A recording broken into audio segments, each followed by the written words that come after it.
অন্যান্য সমষ্টিৰ লগতে মাৰ্ঘেৰিটা বিধানসভা সমষ্টিটো নিৰ্বাচনৰ বতাহ ইতিমধ্যে বলিছে শাসক বিৰোধী দুয়োটা পক্ষই প্ৰচাৰ অভিযানত নামি পৰিছে আৰু এনে সময়ছোৱাত মাৰ্ঘেৰিটাৰ 2016 চনৰ পৰা ধাৰাবাহিকভাৱে বিধায়ক হৈ থকা ভাস্কৰ শৰ্মা আছে আৰু আনফালে কংগ্ৰেছৰ এগৰাকী যুৱ প্ৰজন্মৰ নেতাক প্ৰাৰ্থিত্ব দিছে আৰু এনে সময়ছোৱাত ৰাইজৰ দলেও যুঁজ দিয়াৰ কথা চিন্তা চৰ্চা চলাই আছে এই মুহূৰ্তত আমাৰ সৈতে মাৰ্ঘেৰিটাৰ বিধায়ক ভাস্কৰ শৰ্মা ডাঙৰীয়া আছে তেওঁৰ পৰা পোনপটীয়াকৈ কিছুমান প্ৰশ্ন আমি জানিবলৈ চেষ্টা কৰিম বিশেষকৈ আপুনি 2016 চনৰ পৰা এই সমষ্টিটোক নেতৃত্ব দি আছে এইবাৰ প্ৰদ্যুৎ বৰদলৈৰ পুত্ৰ প্ৰতীক বৰদলৈ তেওঁ এগৰাকী যুৱ নেতা কংগ্ৰেছে পক্ষেপ কৰিছে মাৰ্ঘেৰিটাত যুৱ নেতা ভাৰ্চেছ এগৰাকী অভিজ্ঞ বুলিয়ে কৈছোঁ 10 বছৰ ধৰি এই মাৰ্ঘেৰিটাক নেতৃত্ব দি আছে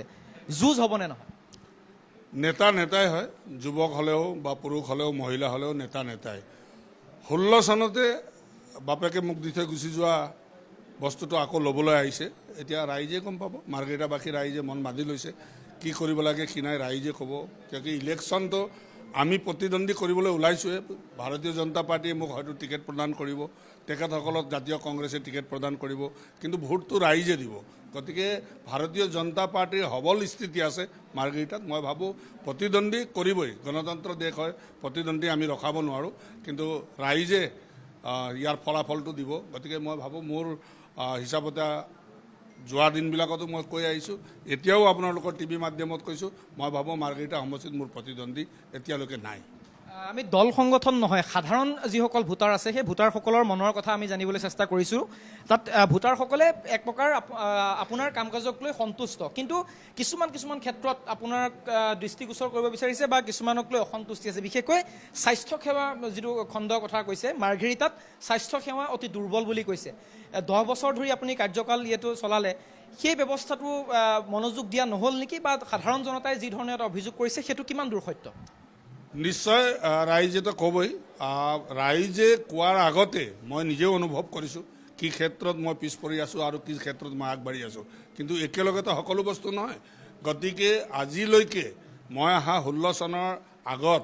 ইয়াত বহুত 17 বছৰ 18 বছৰ মন্ত্ৰী হ'ল বিধায়ক হ'ল চৰকাৰ চলালে তেখেতসকলে কিন্তু মাৰ্ঘেৰিটা সমষ্টিৰ মহকুমাৰ আছিলে এতিয়াতো সমজিল্লা হ'ল গতিকে এই মহকুমাৰত এটা চিভিল হস্পিটেল নাছিলে এতিয়ালৈকে মই যেতিয়া 16 চনত আহিলোঁ তেতিয়া মই খবৰ কৰিছোঁ তেতিয়া মই দেখিলোঁ আমাৰ চিভিল হস্পিটেল কৈ থাকে মই গৈ পেলাই যেতিয়া তদন্ত কৰি চালোঁ এতিয়াও FRU হৈ আছিলে কিন্তু মই লাগি মেলি তাক 100 বেডেড চিভিল হস্পিটেল কৰি আনিলোঁ এতিয়া মাৰ্ঘেৰিটাত তাৰ সমজুৱাকৈ তাত মই 55 কোটি টকাৰ এটা চেংচন কৰাইছোঁ চেংচন কৰাই পেলাই বিল্ডিং হৈ গৈছে 6 মাহ পাছতে হয়তো আমি তাক কাম কৰিবলৈ আৰম্ভ কৰিব পাৰিম মাৰ্ঘেৰিটা চিভিল হস্পিটেল বনাই আছোঁ কঁঠালগুৰি যেতিয়া মাৰ্ঘেৰিটা সমষ্টিত বুৰিডিং মৌজাটো একেলগত আছিলে এতিয়া ডিলিমিটেশ্যনত ভাগ হৈ গ'ল কঁঠালগুৰিত মডেল হস্পিটেল তৈয়াৰ হৈ আছে তাত কাম চলি আছে তাৰ উপৰিও অলপ দিনৰ আগতে এটা টেণ্ডাৰ হৈছিলে ইনথেমত 100 বেডেড হস্পিটেল ইতিমধ্যে হৈ গৈছে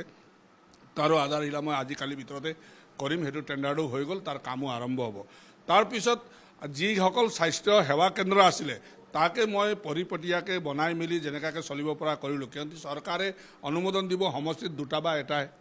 প্ৰত্যেক সময়ত সকলো দিব নালাগে সমগ্ৰ অসমখন চাব লাগিব স্বাস্থ্য খণ্ডও চাব লাগিব কৃষি খণ্ডও চাব লাগিব শিক্ষা খণ্ডটো চাব লাগিব সকলো দিশত একেলগে নহয় প্ৰত্যেক দিশত এটা বছৰত হয় গতিকে যোৱাবাৰ মই ষ্টেডিয়াম আনিবলৈ সক্ষম হ'লোঁ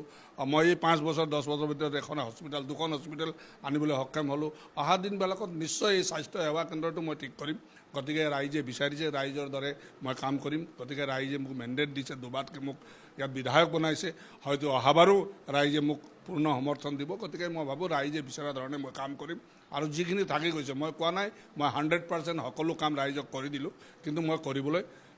চেষ্টা কৰি আছোঁ আৰু মই কৰি গৈ থাকিম মাৰ্ঘেৰিটাক কয়লাৰ ৰাণী বুলি কোৱা হয় এটা অভিযোগ বিভিন্ন বিপক্ষৰ ফালৰ পৰা আহে বা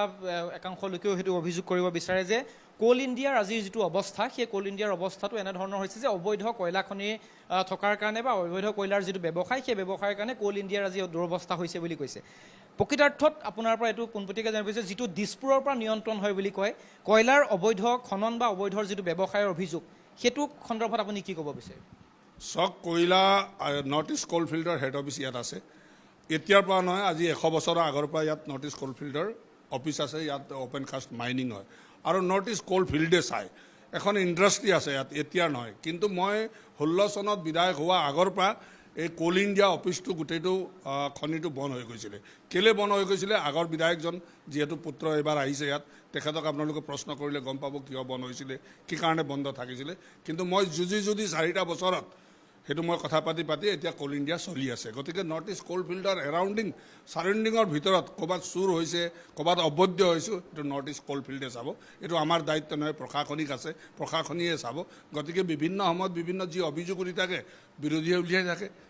আছে দুষ্ট চক্ৰই উলিয়াই থাকে। গতিকে নৰ্থ ইষ্ট কোল ফিল্ডক এইটো কুৱেশ্যন কৰিলে মই বেছি ভাল পাম। যিহেতু আপুনি ইতিমধ্যে কৈছে যে আপোনাৰ সমৰ্থন আছে বা ভোটাৰে সমৰ্থন এনেকৈ ধৰণে আপোনাক কৰিছে। 2021 আপুনি যিমান ভোটৰ ব্যৱধানত জয়লাভ কৰিছিলে, 2026 আপুনি কেনেধৰণে আশা কৰে? আপুনি আজি 2টামান দিনৰ আগতে, যোৱাকালি বা তাৰ আগদিনাখনৰ পৰাই আমাৰ আশীৰ্বাদ যাত্ৰা হৈছে। মুখ্যমন্ত্ৰী ডাঙৰীয়া ইয়াত আহিছিলে। আপোনালোকে দেখিলে ৰাইজে স্বতঃস্ফূৰ্তভাৱে যি ধৰণে ওলাই আহিছে, সেইটো দেখি পেলাই আমি ক'ব পাৰোঁ যে ভাৰতীয় জনতা পাৰ্টী পক্ষত ৰাইজ আছে আৰু ভাৰতীয় জনতা পাৰ্টীৰ চৰকাৰ অসমত হ'বই। আৰু মাৰ্ঘেৰিটা সমষ্টিটো মই বিপুল ভোটত জয়যুক্ত হ'ম। ভাস্কৰ শৰ্মা ডাঙৰীয়াৰ এটা আত্মবিশ্বাস আছে যে পূৰ্বৰ তুলনাত এইবাৰ তেওঁ যথেষ্ট সঁহাৰি লাভ কৰিব আৰু 2016ৰ পৰা যিটো ধাৰাবাহিকতা 2026তো সেইটো তেওঁ বৰ্তাই ৰাখিবলৈ সক্ষম হ'ব। মাৰ্ঘেৰিটাৰ পৰা নিতুল কৃষ্ণৰ সৈতে মই লক্ষ্যজিৎ গোহাঁই, NKTV+।